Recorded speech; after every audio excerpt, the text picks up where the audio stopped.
Assalamualaikum warahmatullahi wabarakatuh.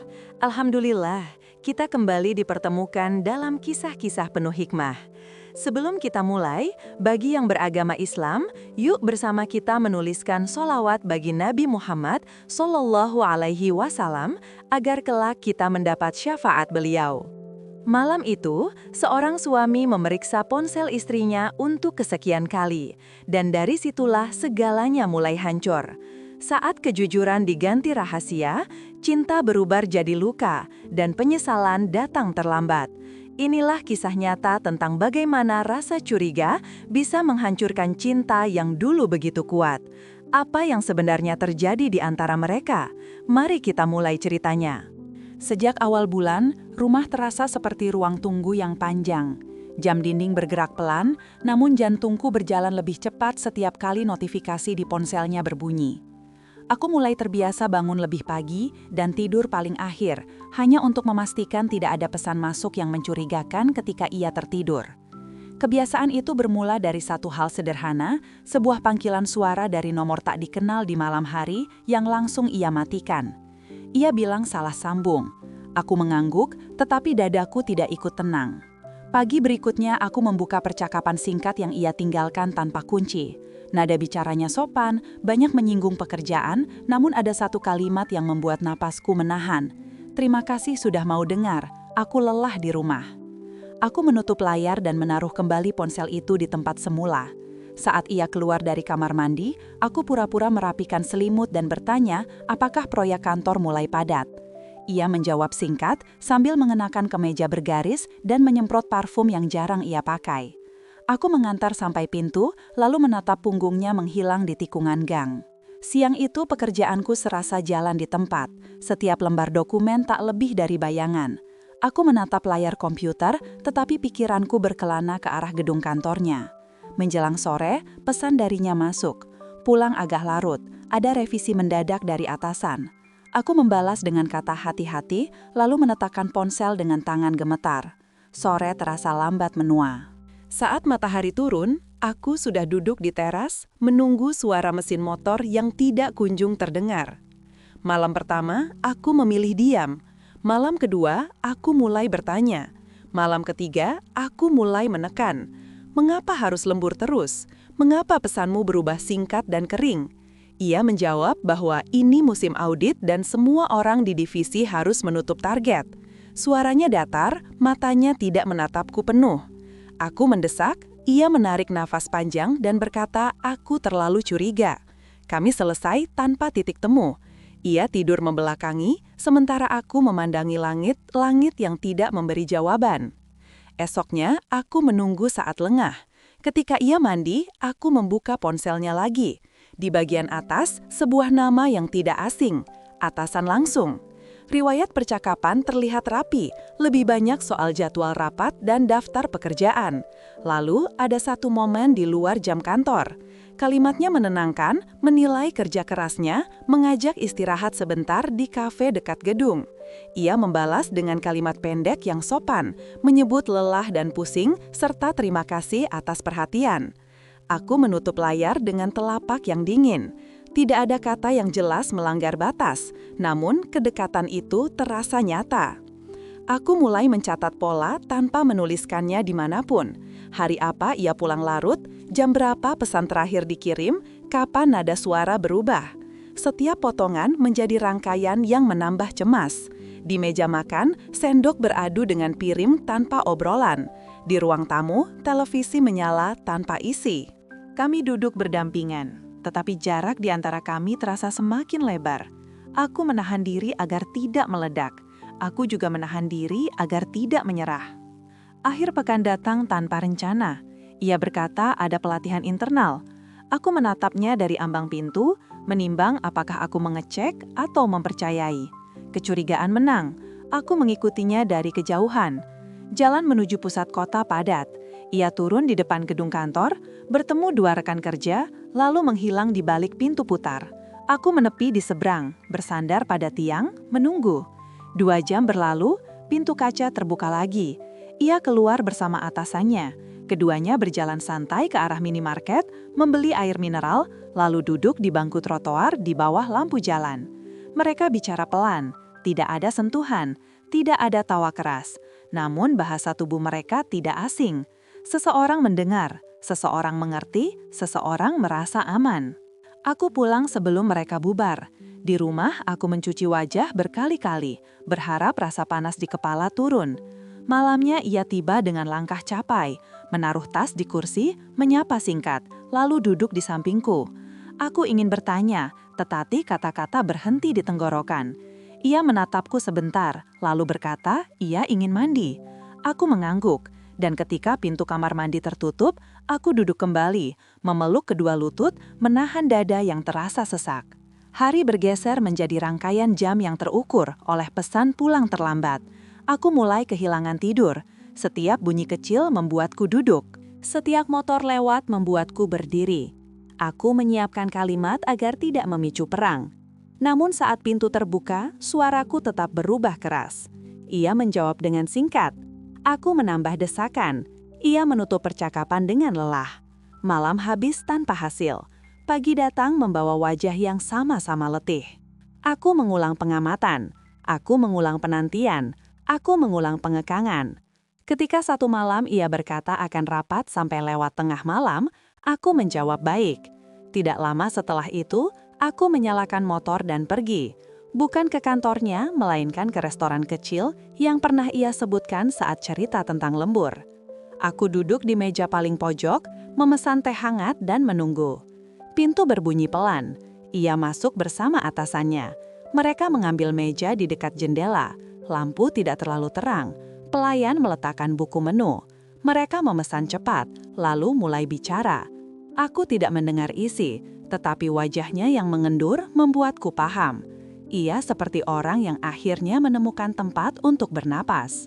Aku berdiri sebelum hidangan mereka datang. Aku melangkah keluar tanpa menoleh. Di trotoar, angin malam membawa aroma sisa hujan. Aku menyalakan motor, menatap jalan yang memanjang tanpa ramai. Aku tidak menuju rumah. Aku berhenti di taman kota, duduk di bangku kayu dan memejamkan mata. Aku tidak menangis. Aku juga tidak merasa lega. Yang tersisa hanya rasa perih yang tenang. Aku tahu, sejak malam ini, jalannya tidak akan mudah. Pagi berikutnya, aku tidak mencari perkara. Aku menyiapkan sarapan sederhana, menaruh piring di meja, lalu menunggu.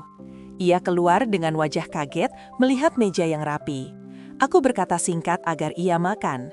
Ia duduk perlahan, menyuap pelan, lalu bertanya apakah semuanya baik. Aku mengangguk, menahan getar suara. Saat ia selesai, aku hanya berkata satu kalimat. Kita perlu bicara ketika pulang. Ia terdiam, lalu mengangguk. Ia mengambil tas, menyampaikan pamit, dan membuka pintu. Aku memandang gagang pintu yang masih bergetar. Di ruang yang kini senyap, aku berdiri lama tanpa bergerak. Dalam hati, aku mengulang janji pada diriku sendiri. Malam ini, aku akan bicara tanpa teriak. Aku akan meminta batas yang jelas. Aku akan mengakui kesalahanku yang sering menggeledah ponsel. Aku juga akan menuntut kejujuran yang utuh. Jika ia menolak, aku tidak akan memaksa. Jika ia mengakui, aku tidak akan pura-pura tuli. Apapun jawaban sore nanti, pintu yang kubuka akan berbeda dari pintu yang kututup selama ini. Sore itu aku pulang lebih cepat dari jam biasa. Jalanan padat, namun pikiranku lebih ramai dari suara klakson. Setibanya di rumah, aku membuka jendela agar udara segar masuk. Aku menata ulang kursi ruang tamu supaya percakapan malam nanti berjalan terarah. Aku menyiapkan air minum di gelas bening dan menaruhnya di meja. Aku ingin suasana terkendali ketika kami duduk berhadapan. Tidak ada teriakan, tidak ada kalimat yang saling menekan, hanya fakta yang sederhana. Menjelang petang, pesan darinya masuk. Ia menulis akan menyelesaikan hal penting bersama atasan langsung. Katanya tidak akan lama. Aku membalas singkat agar ia hati-hati. Setelah itu, aku mematikan nada dering dan memilih menunggu tanpa distraksi. Jam di dinding bergerak stabil. Lampu tetangga satu persatu menyala. Aku duduk tegap, Punggung lurus, telapak tangan disatukan untuk menahan getar yang kadang muncul tanpa perintah. Pukul 8 lebih sedikit, langkahnya terdengar di teras. Pintu terbuka pelan, ia masuk, menaruh tas, dan melihat meja yang sudah rapi. Aku mempersilahkan duduk. Ia mengambil gelas, meneguk sedikit, lalu menatapku dengan waspada. Aku mulai dengan kalimat yang jelas. Aku mengakui kebiasaan membuka ponselnya selama beberapa minggu terakhir. Aku menyebut alasan, yaitu rasa cemas dan pola pulang larut.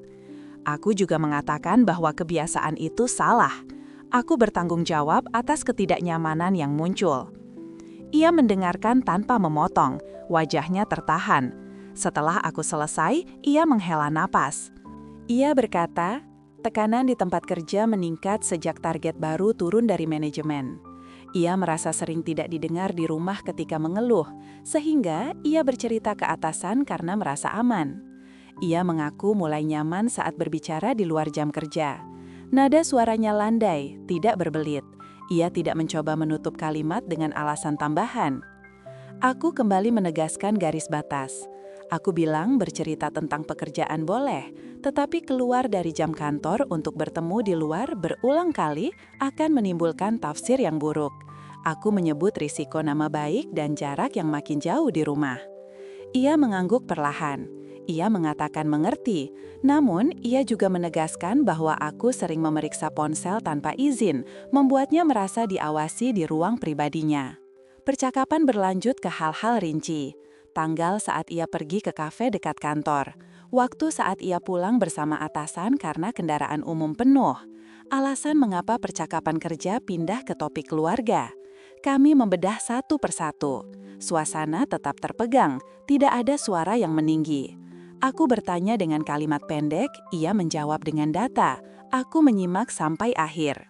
Setelah lebih dari 1 jam, kami membuat kesepakatan. Tidak ada lagi pertemuan di luar jam kerja kecuali bersama tim. Semua komunikasi non-teknis dihentikan di luar jam kantor. Aku berhenti menggeledah ponsel. Jika cemas, aku harus menyampaikan secara langsung dan terjadwal. Ia menyetujui butir-butir itu. Kami menutup pembicaraan malam itu tanpa pelukan, namun tanpa bentakan. Keesokan hari, suasana tampak lebih ringan. Pagi berjalan tanpa nada sumbang. Ia menyiapkan sarapan sederhana. Aku mencuci piring. Kami saling menyampaikan rencana hari itu. Ia menyebut rapat dengan klien. Aku menyebut pekerjaan lapangan. Kami berangkat hampir bersamaan. Di gerbang, ia tersenyum tipis. Aku membalas dengan anggukan. Tidak ada kata berlebihan, hanya isyarat untuk memulai dari awal. Siang harinya, kabar tak enak muncul dari arah yang lain. Rekan lama mengirim pesan singkat. Ia menulis ada pembicaraan di grup internal tentang kedekatan seorang staf dan atasan. Belum jelas siapa.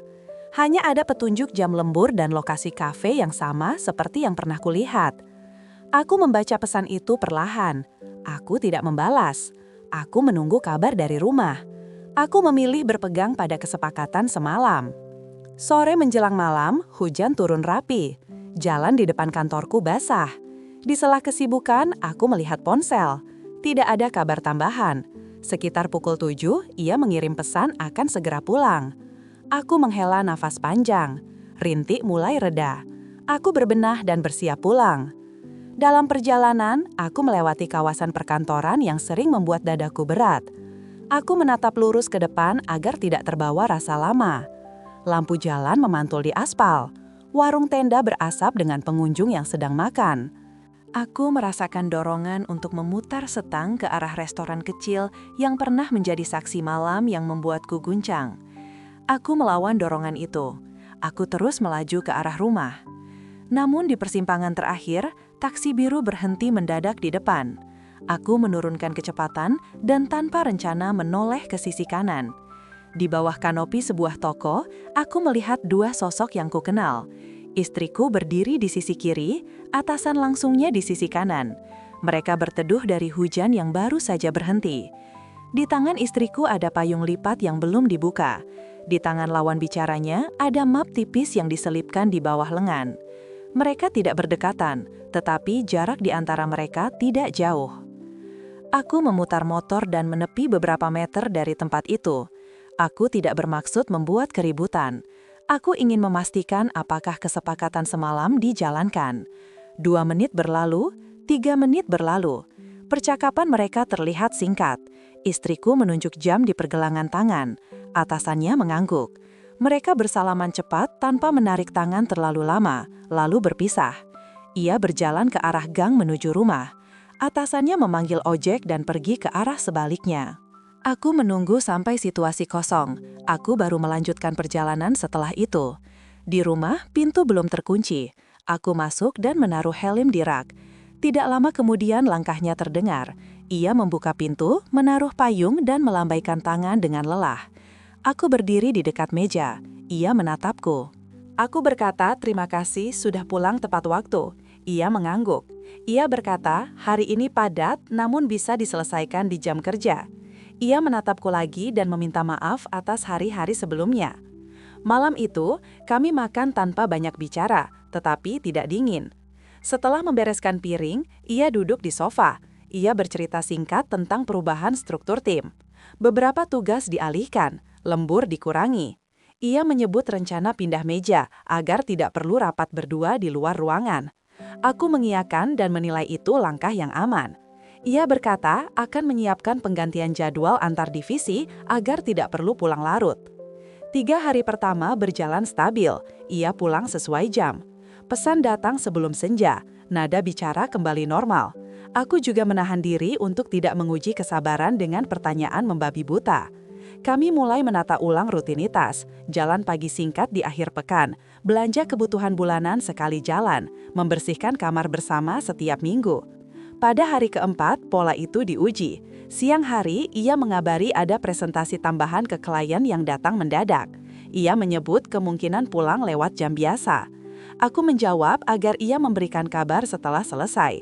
Malam pun tiba, jam menunjuk angka 8 lewat, tidak ada kabar. Aku berdiri di teras sambil memantau jalan. Jam bergeser ke 8.30. Aku menarik napas panjang dan memutuskan untuk tidak mengulangi kebiasaan menggeledah. Aku memilih menghubungi langsung. Telepon berdering beberapa kali lalu tersambung. Suaranya terdengar jelas di tengah suara orang ramai. Ia berkata, presentasi baru selesai. Tim sedang menutup peralatan. Ia akan langsung pulang. Setengah jam kemudian ia tiba. Wajahnya tampak letih namun lega. Di meja makan ia bercerita ringkas tentang jalannya presentasi. Ia menyebut atasan hadir bersama 2 orang dari tim lain. Ia menunjukkan foto ruang pertemuan yang diambil oleh rekan perempuan. Aku mengangguk. Aku menyimak tanpa menyela. Aku menawari makan. Ia menerima. Kami duduk berseberangan dan menyelesaikan porsi masing-masing. Saat membereskan meja, ponselnya bergetar di dekat wastafel. Ia melihat layar sekilas dan meletakkannya kembali. Notifikasi itu berasal dari grup kerja. Ia tidak menyembunyikannya. Ia membiarkan ponsel di tempat terbuka. Aku menghargai sikap itu. Aku tidak mengambilnya.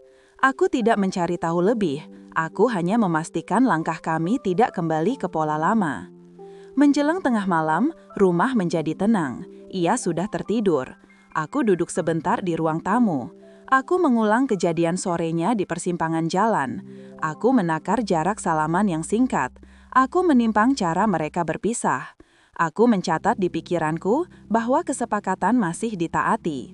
Aku mematikan lampu dan masuk ke kamar. Di balik pintu yang tertutup, aku sadar satu hal. Retakan masih ada, namun tidak lagi meluas tanpa arah. Kami sudah memberi garis yang bisa diperiksa. Tapi rasa aman bukan sesuatu yang langsung kembali. Ia harus dirawat dengan kebiasaan yang konsisten. Esok hari akan menguji lagi, lusa pun sama. Aku menyiapkan diri untuk menilai, bukan menuduh. Ia perlu menunjukkan bukti lewat tindakan yang berulang. Aku memejamkan mata dengan tetap waspada, tidak untuk mencurigai, tetapi untuk menjaga jalur yang baru kami bentuk. Aku tahu tahap berikutnya tidak akan lebih ringan. Rahasia yang tersisa akan mencari jalan keluar. Foto yang beredar bisa muncul kapan saja. Orang di kantor bisa membuat cerita tanpa dasar. Malam ini hanyalah jeda sebelum riak lebih besar datang mengetuk. Aku menarik selimut hingga dada dan bernafas teratur. Aku menutup hari dengan satu kalimat yang kutetapkan untuk diri sendiri. Besok aku akan berdiri tenang jika gelombang datang. Pagi itu berjalan normal. Ia berangkat kerja seperti biasa, mengenakan kemeja putih yang baru disetrika. Wajahnya terlihat segar dan lebih tenang dari sebelumnya. Aku memperhatikan dari jendela saat motor yang ia kendarai menghilang di ujung gang. Setelah itu, aku duduk di kursi ruang tamu sambil memeriksa jadwal pekerjaanku. Tidak ada hal aneh sampai telepon dari seseorang yang tidak kusangka masuk siang hari. Suara di seberang adalah salah satu rekan lamaku, Andi, yang kebetulan bekerja di divisi lain di kantor yang sama dengan istriku. Nada bicaranya berhati-hati, seperti orang yang menimbang kata. Ia berkata, ada kabar yang mungkin sebaiknya ku dengar langsung. Aku meminta ia bicara jujur. Ia kemudian menyampaikan bahwa foto istriku dengan atasannya beredar kembali di grup internal perusahaan. Foto itu bukan baru, tapi sudah mulai menyebar lagi karena ada orang yang menaruh curiga. Menurutnya, pembicaraan di dalam kantor mulai mengarah pada isu lama.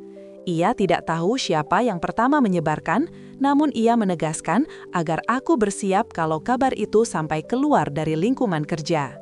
Aku diam cukup lama setelah panggilan berakhir. Tanganku memegang ponsel tanpa bergerak. Semua rasa tenang yang sempat kami bangun terasa runtuh dalam satu siang. Aku mencoba mengalihkan perhatian dengan bekerja, tapi kepala ini terus berputar. Aku mulai bertanya-tanya, apakah foto yang dimaksud sama dengan yang dulu kulihat. Jika benar, artinya tidak ada kejadian baru, hanya gosip yang dibangkitkan kembali. Tapi jika tidak, berarti ada hal lain yang disembunyikan. Malamnya aku tidak langsung menegur. Aku ingin memastikan sumbernya terlebih dahulu. Ia pulang tepat waktu, terlihat kelelahan dan langsung ke kamar mandi. Aku menyiapkan makan malam tanpa bicara banyak. Saat kami makan, ia menceritakan hal-hal ringan seperti biasanya. Tidak ada tanda gugup atau perubahan nada. Aku memilih diam, hanya menanggapi seperlunya. Setelah selesai, ia langsung beristirahat. Aku menunggu sampai ia tertidur, lalu mengambil ponselnya yang tergeletak di meja rias.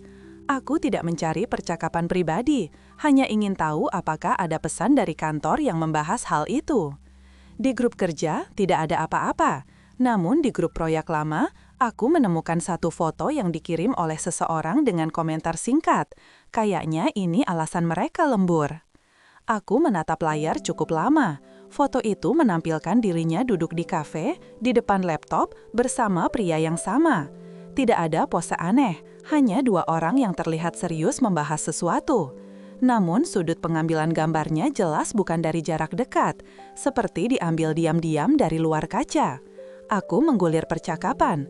Tidak ada pembelaan dari siapapun, hanya emoji tawa dari beberapa anggota grup. Istriku tidak menanggapi. Aku menutup aplikasi dan menaruh kembali ponsel di tempat semula. Malam itu aku tidak tidur. Aku memandangi langit-langit sambil mendengar suara detak jam yang terasa lambat. Aku menunggu pagi untuk bicara dengan kepala dingin. Tapi dalam hati ada perasaan getir yang sulit ditekan. Aku tidak tahu siapa yang lebih bersalah, orang yang menyebarkan foto atau mereka yang memberinya alasan untuk memotret. Keesokan harinya aku berangkat ke tempat kerja dengan kepala berat. Siang menjelang sore, aku menerima pesan dari nomor tak dikenal. Isinya satu kalimat, "Mas, jangan percaya semua omongan orang kantor. Yang saya tahu, istri Mas memang sering ditemani Pak Ardi, tapi karena dia takut lembur sendirian." Tidak ada nama pengirim. Aku menatap layar itu lama. Informasi itu bisa benar, bisa juga dibuat untuk menenangkan. Aku tidak tahu pasti, tapi satu hal yang jelas, gosip itu nyata dan orang-orang di sekitarnya membicarakan. Malamnya aku menunggu di ruang tamu. Ia pulang sedikit terlambat dengan alasan rapat tambahan. Wajahnya tampak lelah. Ia duduk di sofa tanpa bicara. Aku menyerahkan ponselku dan berkata pelan bahwa aku sudah tahu ada foto yang beredar. Ia menatapku kaget, lalu menunduk. Aku meminta ia bicara apa adanya. Ia menghela nafas panjang, lalu mulai menjelaskan.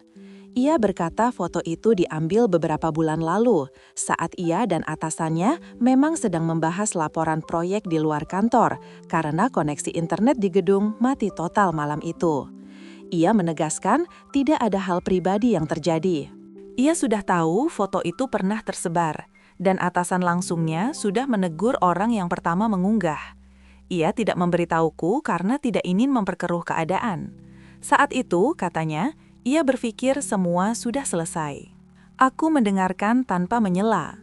Setelah ia selesai, aku berkata bahwa menyembunyikan hal seperti ini hanya memperpanjang masalah. Ia mengangguk. Ia meminta maaf. Aku menatapnya lama. Aku ingin percaya, tapi di saat yang sama aku juga merasa lelah. Aku berkata jujur bahwa aku butuh waktu untuk memulihkan rasa percaya yang hilang. Ia menunduk tanpa menjawab. Beberapa hari berikutnya, suasana di rumah kembali dingin. Tidak ada pertengkaran, tapi juga tidak ada kedekatan. Kami menjalani rutinitas seperti dua orang asing yang tinggal di tempat yang sama. Ia berangkat pagi, pulang malam, sementara aku hanya menyibukkan diri dengan pekerjaan. Namun, gosip di luar rumah tidak berhenti. Seorang rekan yang mengenal Ardi mengatakan bahwa pria itu baru saja dipindahkan ke cabang lain karena laporan internal. Tidak dijelaskan alasannya. Aku menelan berita itu dengan campuran rasa lega dan khawatir. Jika benar, berarti kantor tidak lagi mempercayainya. Tapi kalau salah, berarti ada alasan lain yang lebih rumit. Malam ke-7 setelah kabar itu, ia tiba lebih awal dari biasa. Ia menatapku di ambang pintu dan berkata, "Aku ingin bicara." Nada suaranya datar tapi mantap. Aku mempersilahkan masuk. Ia duduk di kursi yang sama seperti malam kami membuat kesepakatan dulu. Ia berkata semua gosip di kantor membuatnya ingin mundur. Ia sudah mengajukan pengunduran diri karena merasa tidak nyaman terus disudutkan. Ia ingin mulai dari awal di tempat lain.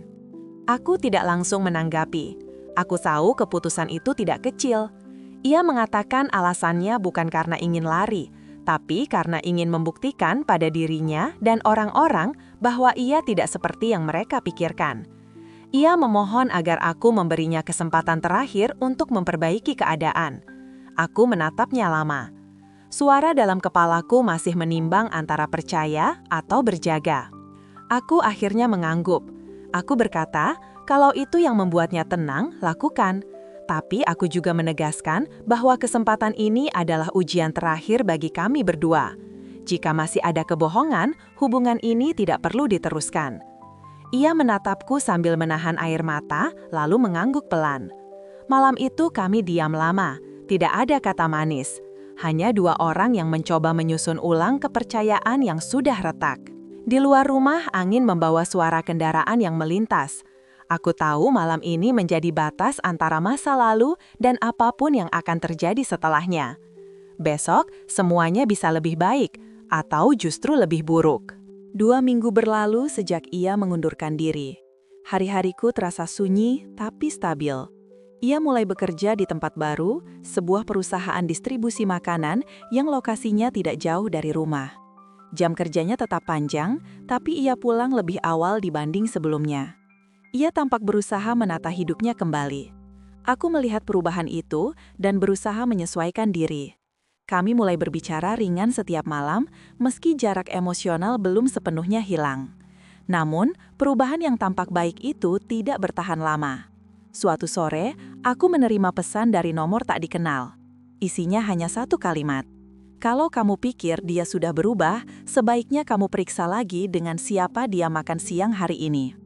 Aku membaca pesan itu berkali-kali. Aku tidak langsung menanggapi. Nomor itu tidak tersimpan, tapi aku tahu gaya bahasanya berbeda dengan pesan iseng. Kalimat itu terasa seperti peringatan.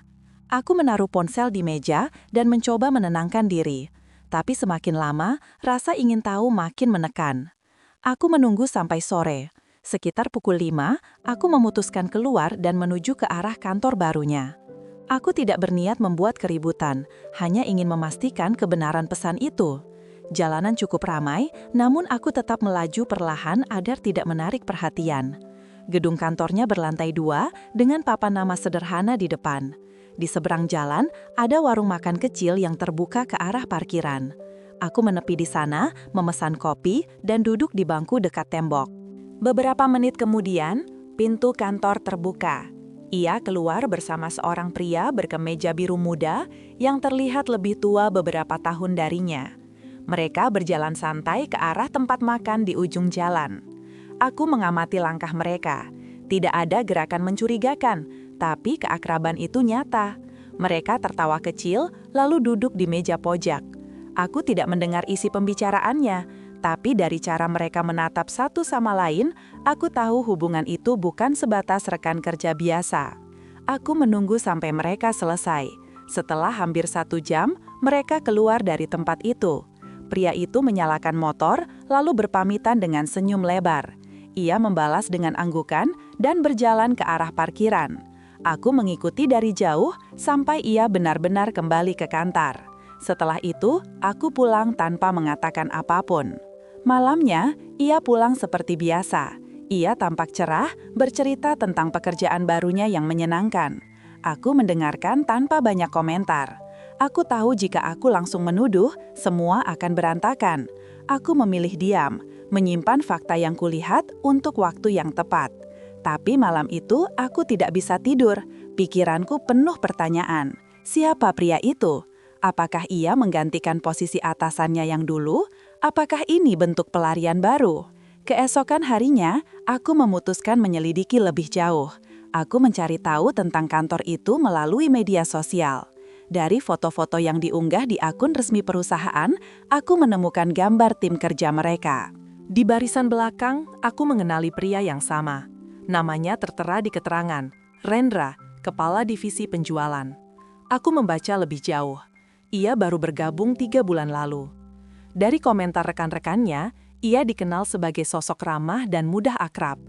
Semakin aku membaca, semakin hatiku terasa berat. Aku sadar pola yang sama terulang. Dulu, semua bermula dari curhat pekerjaan yang berkembang menjadi kedekatan pribadi. Kini, tanda-tanda itu muncul lagi. Perhatian baru, tawa kecil, waktu istirahat yang dihabiskan bersama. Aku menahan diri untuk tidak langsung bertindak. Aku ingin melihat sampai sejauh mana ini berjalan. 2 hari berikutnya, aku kembali datang ke sekitar kantor pada jam makan siang. Aku memilih duduk di tempat berbeda agar tidak terlihat. Dan benar saja, mereka berdua keluar lagi, kali ini menuju kedai kopi di seberang jalan. Aku mengamati dari jarak aman. Mereka duduk berseberangan, berbicara dengan santai, sesekali tertawa kecil. Saat pria itu menggeser gelas air mineral ke arahnya, ia menerima tanpa menolak. Sekilas, pemandangan itu terlihat biasa, tapi di mataku ada sesuatu yang tidak wajar. Sore harinya, aku tidak bisa menahan diri lagi. Saat ia pulang, aku langsung menegurnya dengan nada datar. Aku menanyakan siapa pria yang sering bersamanya di jam makan siang. Ia tampak terkejut, namun segera menata ekspresi.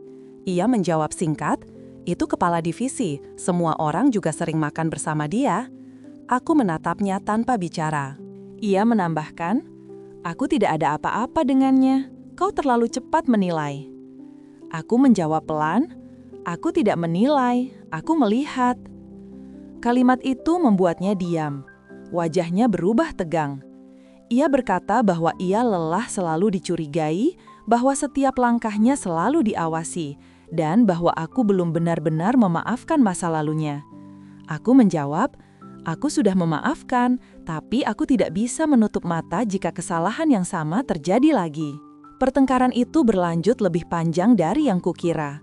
Suara kami meninggi, ia menangis dan berkata ingin keluar rumah untuk menenangkan diri. Aku tidak melarang. Ia mengambil tas kecil dan pergi begitu saja, tanpa menjelaskan akan kemana.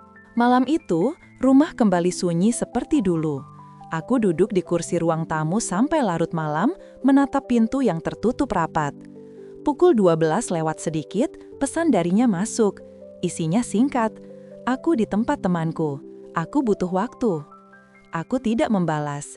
Aku tahu tidak ada gunanya memperpanjang perdebatan lewat pesan.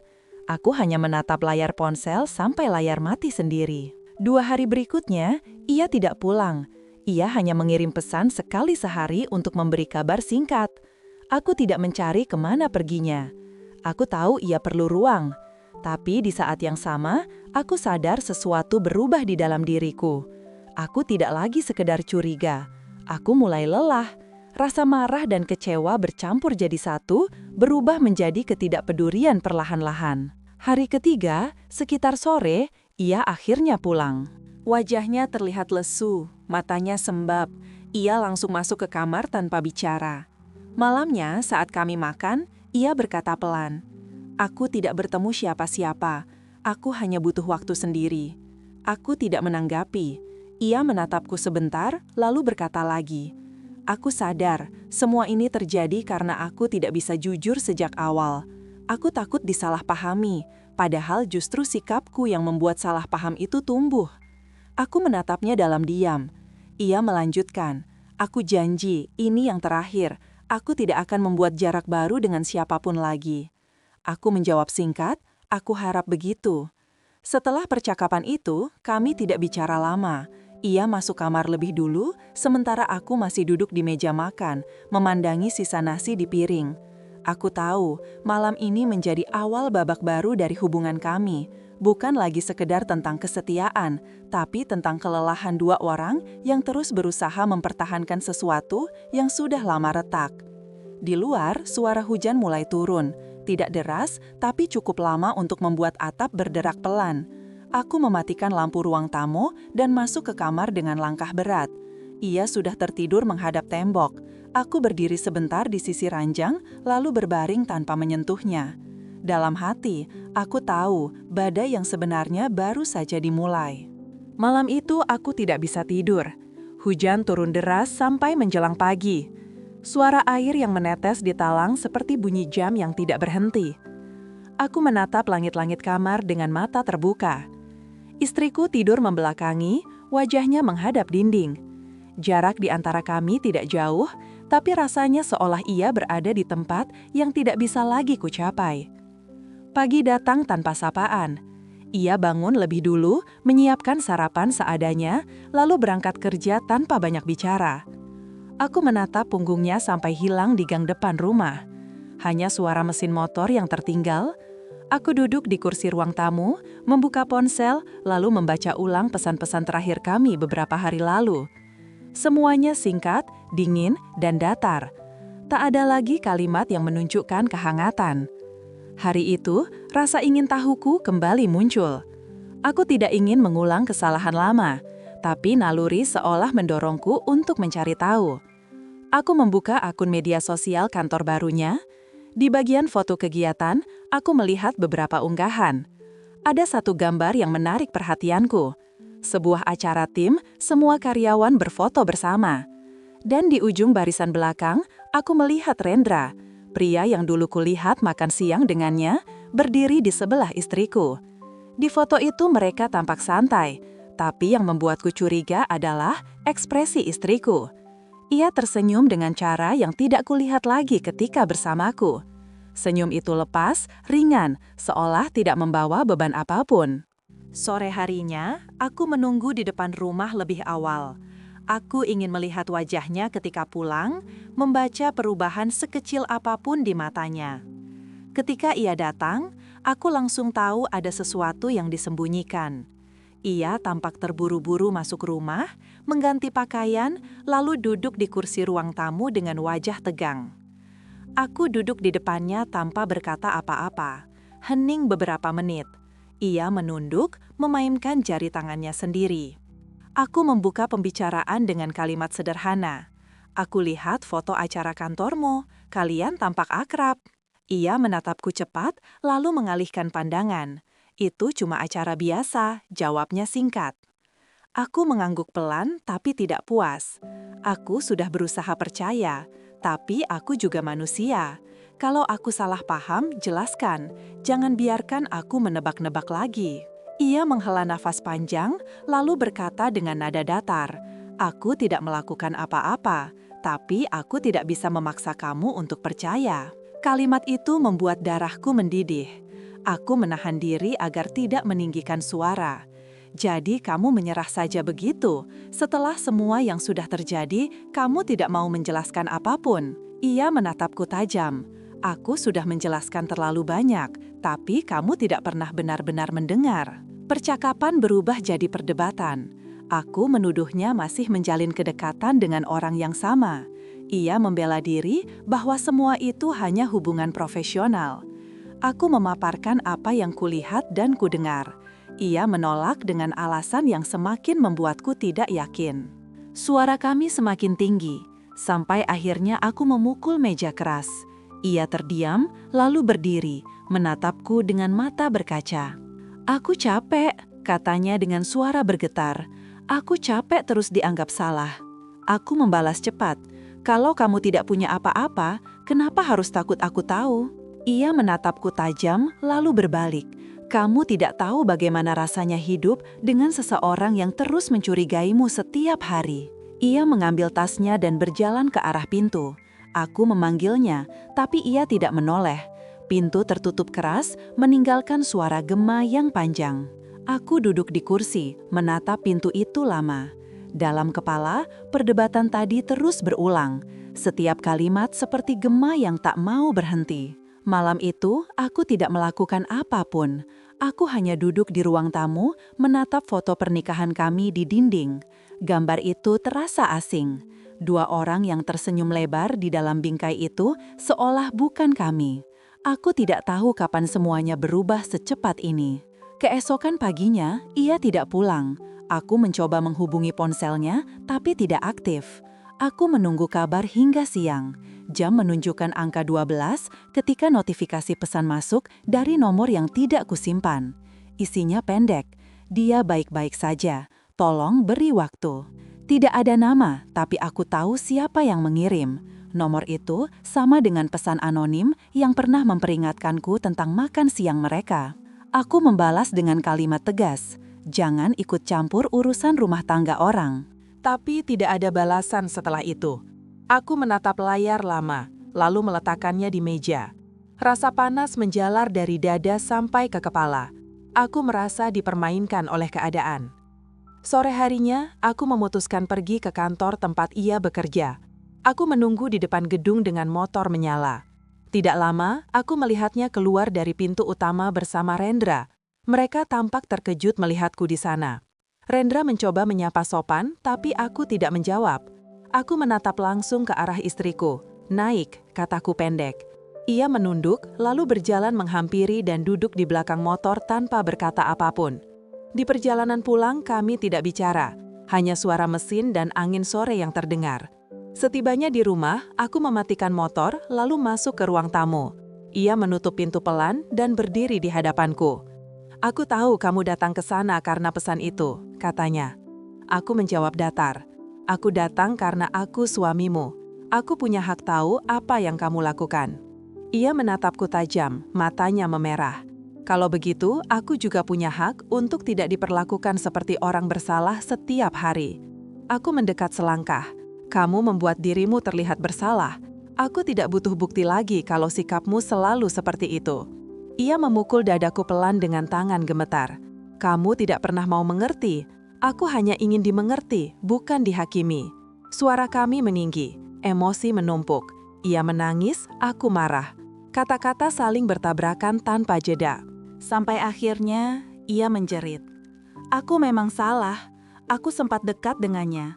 Tapi bukan karena cinta.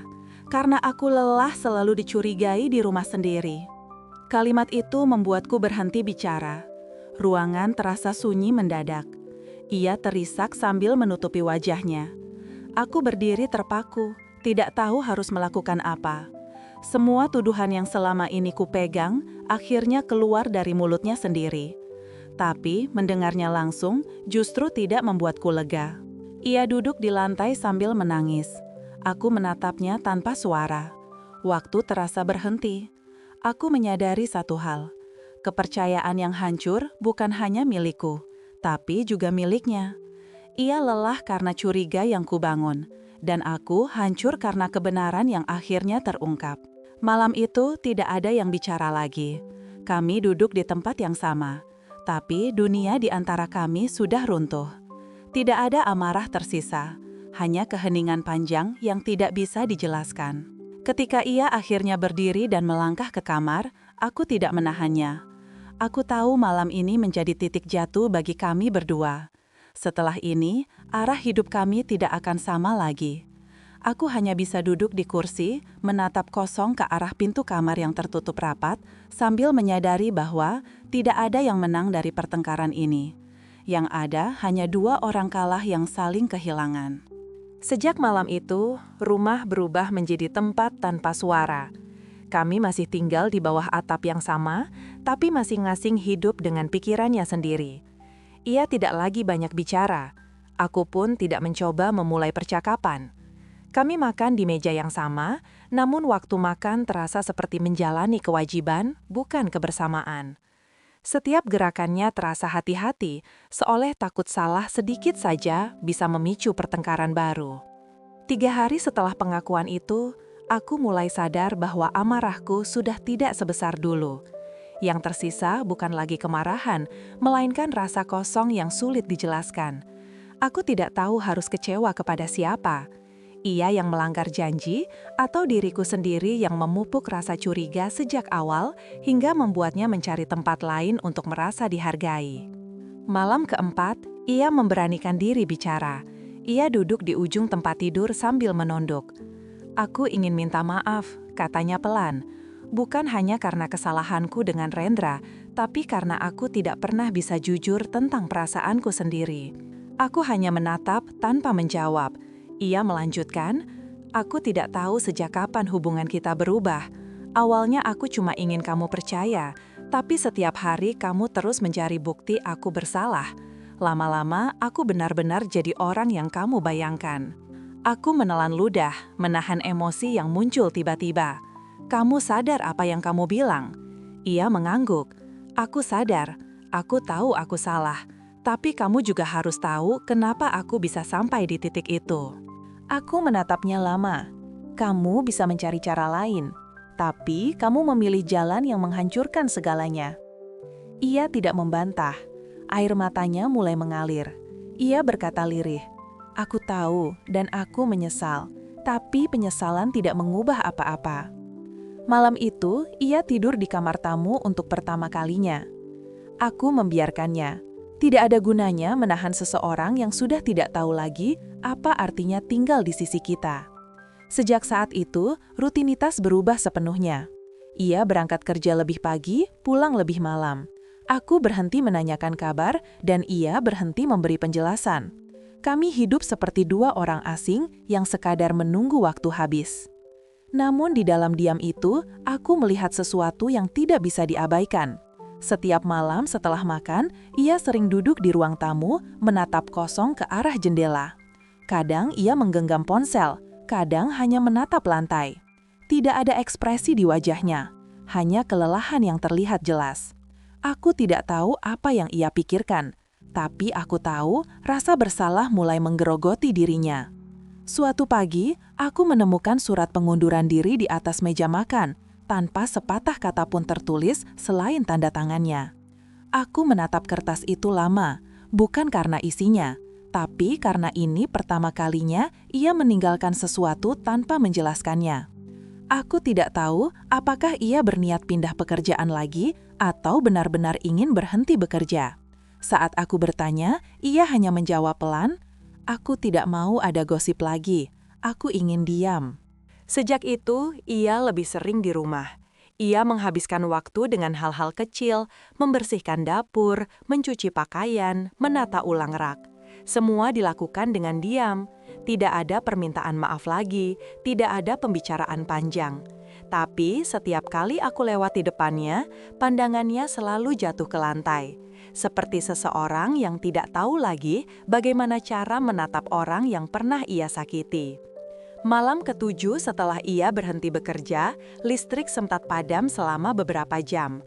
Kami duduk di ruang tamu dengan penerangan lilin. Aku melihat wajahnya yang lelah diterangi cahaya kecil itu. Tiba-tiba ia berkata tanpa menatapku, "Kalau waktu bisa diulang, aku ingin kembali ke malam sebelum semuanya berubah." Aku bertanya pelan, "Malam yang mana?" Ia menjawab lirih, "Malam ketika kamu pertama kali mulai mencurigai aku. Mungkin kalau waktu itu aku bisa menjelaskan dengan benar, kita tidak akan sampai di titik ini. Aku tidak menjawab. Aku hanya menatap nyala lilin yang goyah karena angin. Di dalam kepalaku, aku menyadari bahwa meski aku ingin marah, aku juga tidak bisa menyangkal bahwa sebagian kesalahannya lahir dari sikapku sendiri. Aku yang memulai lingkaran tidak percaya itu. Aku yang menanam rasa curiga yang tumbuh menjadi jarak di antara kami. Beberapa hari kemudian, ia mulai sakit. Awalnya ringan, sekadar batuk dan kelelahan. Aku memintanya ke dokter, tapi ia menolak. Ia berkata ingin istirahat di rumah saja. Setiap malam aku mendengar batuknya dari kamar sebelah. Suaranya terdengar serak dan berat. Aku menawarkan untuk membawanya berobat, tapi ia tetap menolak. Ia bilang tidak apa-apa, hanya butuh waktu. Namun tubuhnya semakin lemah, matanya sayu, pipinya menipis, dan bahunya terlihat menurun. Aku mulai khawatir, tapi ia tetap keras kepala. Suatu malam, aku mendekat ke kamar tamu, mengetuk pelan dan masuk tanpa menunggu jawaban. Ia sedang duduk di tepi tempat tidur, memegang gelas air. Wajahnya pucat, tapi senyumnya tipis. Ia berkata pelan, "Aku tidak sakit fisik, aku cuma lelah menyesal." Aku terpaku mendengar kalimat itu. Aku tidak tahu harus menjawab apa. Ia menatapku lama, lalu melanjutkan, "Aku tidak butuh kamu memaafkan aku. Aku cuma ingin kamu tahu bahwa aku benar-benar menyesal, bukan karena ketahuan, tapi karena aku menyadari aku menghancurkan orang yang dulu paling sabar menunggu aku pulang." Aku tidak bisa berkata apa-apa. Aku hanya berdiri di sana, menatapnya tanpa suara. Di dada ada rasa berat yang tak bisa dijelaskan. Untuk pertama kalinya, aku merasa tidak lagi ingin menyalahkan siapapun. Yang tersisa hanyalah rasa hampa. Sejak malam itu, aku berhenti menuntut penjelasan. Aku tidak lagi mencari alasan untuk marah.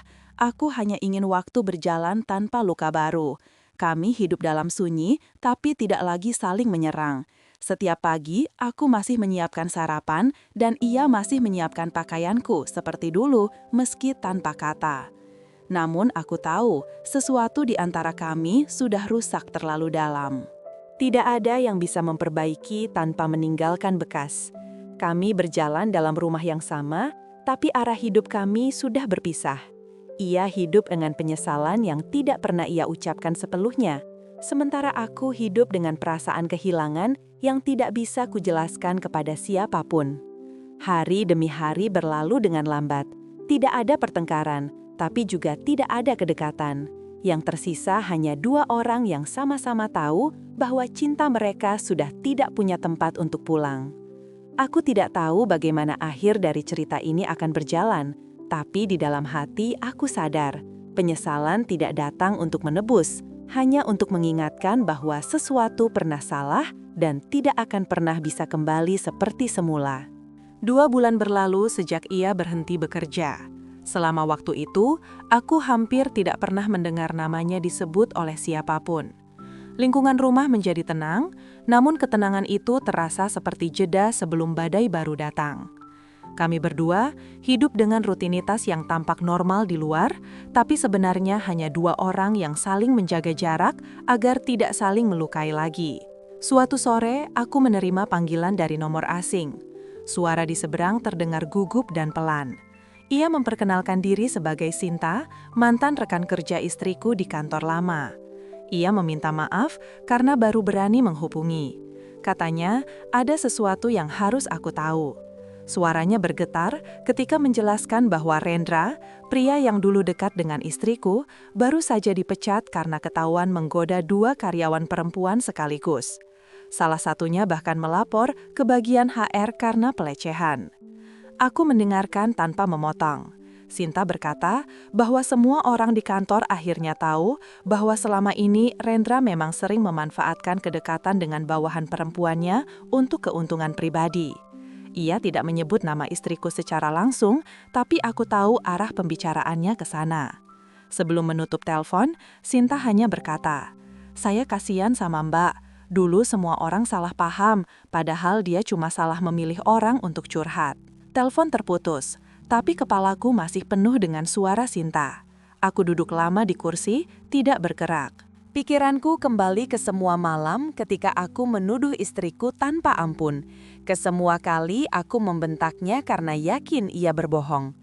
Mungkin ia memang bersalah karena menyembunyikan sesuatu, tapi ia juga menjadi korban dari seseorang yang pandai mengambil celah dari kelemahan orang lain. Malamnya, saat ia sedang menyiapkan makan, aku memanggilnya. Ia berhenti sejenak, menoleh tapi tidak bicara. Aku menyampaikan bahwa aku mendapat kabar tentang Rendra yang dipecat. Ia terpaku beberapa detik, lalu perlahan duduk di kursi. Wajahnya pucat. "Aku sudah dengar," katanya pelan, teman lama yang kabari. Aku bertanya, "Kamu tahu kenapa dia dipecat?" Ia mengangguk pelan. "Aku tahu, dan aku malu. Aku dulu sempat percaya dia orang baik. Aku bodoh." Aku menatapnya tanpa bicara. Ia menunduk lalu mulai bercerita. Ia berkata bahwa setelah keluar dari kantor, Rendra sempat menghubunginya lagi.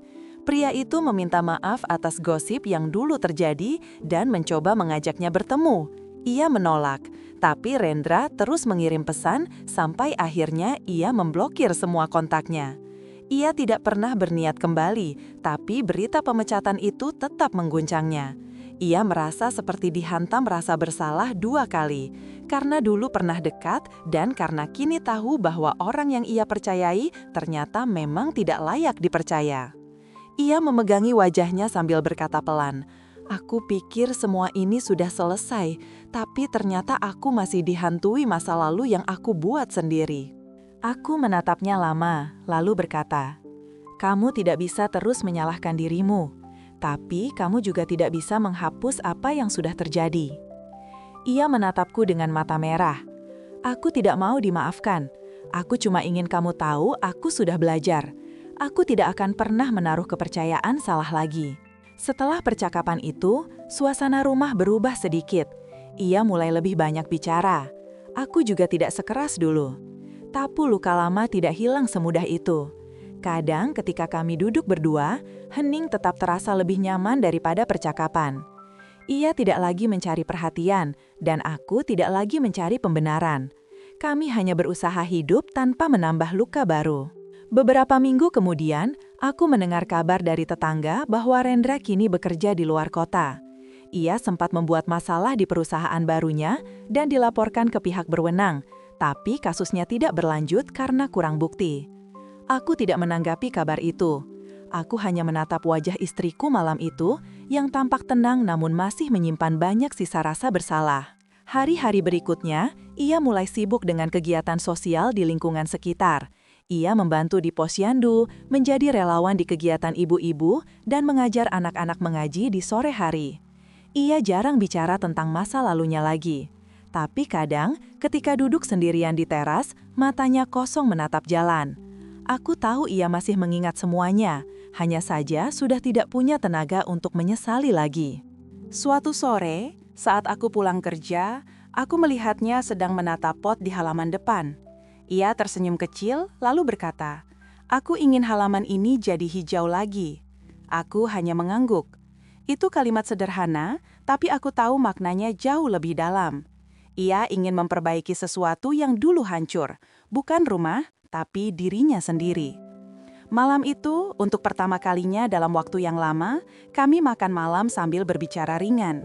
Ia bertanya tentang pekerjaanku, aku menanyakan tentang kegiatan sosialnya. Tidak ada topik berat, tidak ada perdebatan. Tapi di sela-sela percakapan itu, aku melihat matanya mulai berkaca. Ia berhenti sebentar, lalu berkata, "Terima kasih karena kamu tidak mengusirku waktu semua ini terjadi." Aku menjawab pelan, "Kalau aku mengusirmu waktu itu, mungkin aku juga akan menyesal seumur hidup." Ia tersenyum kecil, lalu melanjutkan makan tanpa bicara lagi. Setelah selesai, ia membereskan meja, lalu berdiri di dekat pintu dapur sambil menatapku. "Karma itu ada," katanya pelan. "Aku dulu kehilangan banyak hal karena kesalahanku sendiri. Tapi sekarang aku sadar, tidak semua karma datang untuk menghukum. Kadang, karma datang untuk mengajarkan." Aku tidak menjawab. Aku hanya menatap punggungnya yang perlahan berjalan ke kamar. Malam itu aku duduk lama di ruang tamu, mendengar suara kipas angin yang berputar pelan. Di dalam hati aku tahu satu hal. Apapun yang akan terjadi selanjutnya, kami berdua sudah tidak bisa kembali ke titik semula.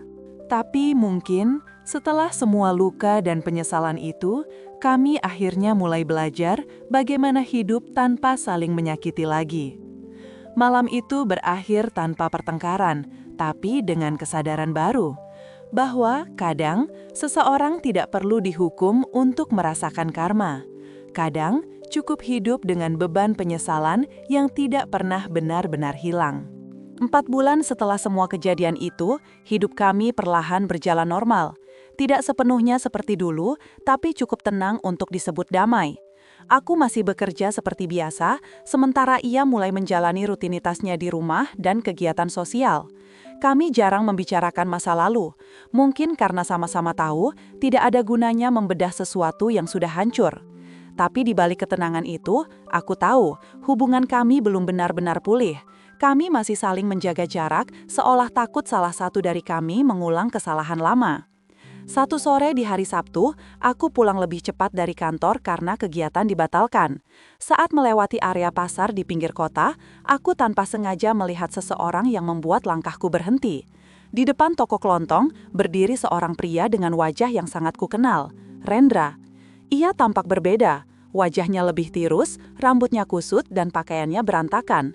Ia tampak berbicara dengan pemilik toko, lalu menyerahkan sesuatu seperti amplop kecil. Aku berhenti di seberang jalan, menatapnya beberapa detik tanpa suara. Setelah pemilik toko masuk ke dalam, Rendra duduk di bangku kayu di depan toko. Ia menunduk, wajahnya tampak lelah. Aku tidak tahu apa yang terjadi dengannya setelah dipecat, tapi dari penampilannya, aku tahu hidupnya tidak lagi baik. Saat itu, aku merasa sesuatu yang aneh dalam diriku. Bukan amarah, bukan juga rasa puas, tapi semacam pengakuan dalam hati bahwa inilah titik akhir bagi orang yang dulu hampir menghancurkan rumah tanggaku. Aku tidak mendekat, aku hanya berdiri sampai ia pergi. Tapi ketika aku melanjutkan perjalanan pulang, pandangan itu terus menempel di kepalaku. Begitu sampai di rumah, aku tidak langsung masuk. Aku duduk di teras, menatap jalan. Beberapa menit kemudian, istriku keluar membawa segelas air. Ia menatapku sebentar, lalu bertanya, "Kamu kenapa?" Aku menjawab pelan, "Aku tadi lihat dia." Ia langsung tahu siapa yang kumaksud. Ia tidak bertanya di mana, tidak menanyakan detail apapun. Ia hanya menunduk, memegang gelas lebih erat. Aku bisa melihat jemarinya bergetar. Aku melanjutkan, "Dia kelihatan berbeda, seperti orang yang tidak punya arah." Ia menghela napas panjang, lalu berkata lirih, "Mungkin itu balasan untuk semua yang sudah dia buat." Aku diam sejenak, lalu menatapnya. Atau mungkin itu pengingat buat kita, bahwa apa yang kita lakukan dulu juga hampir menghancurkan hidup orang lain. Ia menatapku lama, wajahnya tenang, tapi matanya berkaca. "Kamu masih menyalahkanku?" Aku menggeleng, "Tidak. Aku cuma ingin kita sama-sama sadar kalau kita sudah terlalu jauh membiarkan orang lain masuk dalam urusan rumah tangga kita." Ia duduk di kursi di sebelahku, tanpa bicara. Kami diam cukup lama, hanya suara angin sore yang terdengar. Setelah beberapa saat, ia berkata pelan, "Aku sering berpikir, mungkin Allah sengaja memperlihatkan semua ini, supaya aku tahu rasa sakit seperti apa yang dulu aku buat, supaya aku tidak pernah lupa." Aku menatapnya, lalu berkata, "Kalau kamu benar-benar sadar, jangan ulangi lagi, bukan untukku, tapi untuk dirimu sendiri." Ia mengangguk, "Aku tidak akan pernah lupa, aku juga tidak ingin hidup seperti dulu lagi." Malam itu, untuk pertama kalinya setelah sekian lama, kami duduk makan malam tanpa ketegangan. Aku tidak tahu kenapa, tapi suasananya terasa berbeda. Mungkin karena akhirnya kami bisa bicara tanpa saling menyerang. Ia tampak lebih tenang, bahkan beberapa kali tersenyum kecil. Setelah selesai, ia membereskan meja dan berkata, "Aku ingin kerja lagi, tapi kali ini di tempat yang lebih kecil, dekat rumah. Aku tidak mau ke kantor besar lagi."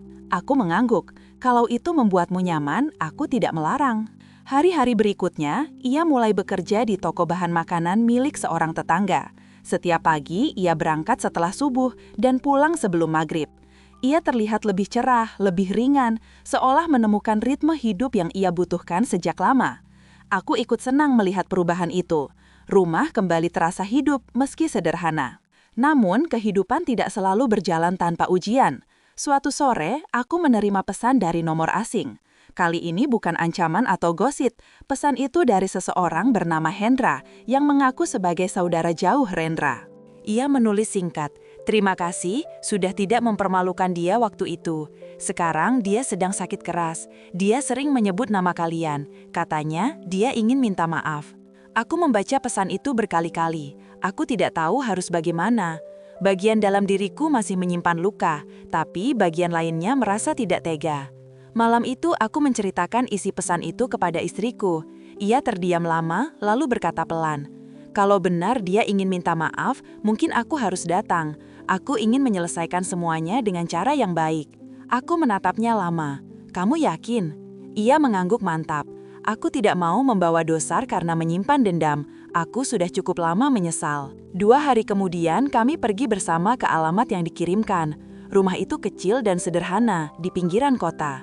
Saat kami tiba, seorang pria tua menyambut dan mempersilahkan masuk. Di kamar belakang, Rendra terbaring lemah di ranjang. Tubuhnya kurus, wajahnya pucat. Ketika melihat istriku, matanya berkaca. Ia berusaha bangun tapi tidak kuat. Istriku duduk di kursi dekat ranjang.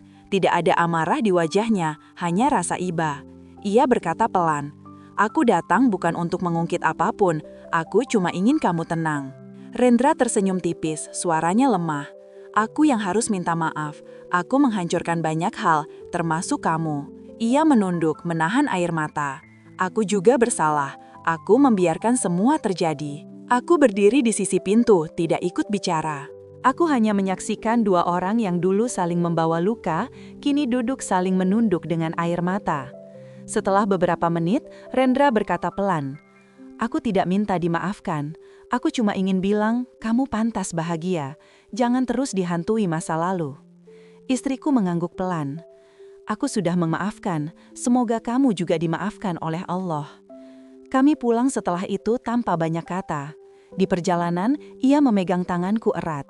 Tidak ada air mata, hanya keheningan yang terasa berat tapi jujur. Setibanya di rumah, ia langsung ke kamar, duduk di tepi ranjang, dan berkata pelan, "Rasanya seperti beban yang jatuh dari punggungku. Aku sudah selesai dengan masa lalu." Aku menatapnya. "Kalau kamu sudah selesai, berarti kita bisa mulai lagi." Ia tersenyum kecil. "Aku tidak tahu bisa mencintai kamu seperti dulu atau tidak, tapi aku ingin mencoba dari awal, tanpa kebohongan lagi." Sejak malam itu, kami benar-benar hidup seperti 2 orang baru. Tidak lagi mencoba memperbaiki yang lama, tapi membangun sesuatu yang lebih jujur dan tenang. Hubungan kami tidak sempurna, tapi nyata. Tidak ada lagi ponsel yang disembunyikan, tidak ada lagi tuduhan, tidak ada lagi rahasia. Waktu berjalan, dan luka-luka itu memang tidak hilang sepenuhnya. Tapi rasa sakitnya perlahan berubah menjadi pengingat bahwa kepercayaan bukan sesuatu yang bisa dipaksakan, tapi harus dijaga dengan kejujuran. Bahwa cinta tidak cukup dengan kesetiaan, tapi juga keberanian untuk mengakui salah dan memperbaikinya. Dan pada akhirnya, malam itu, aku sadar, kami bukan lagi 2 orang yang sama seperti dulu.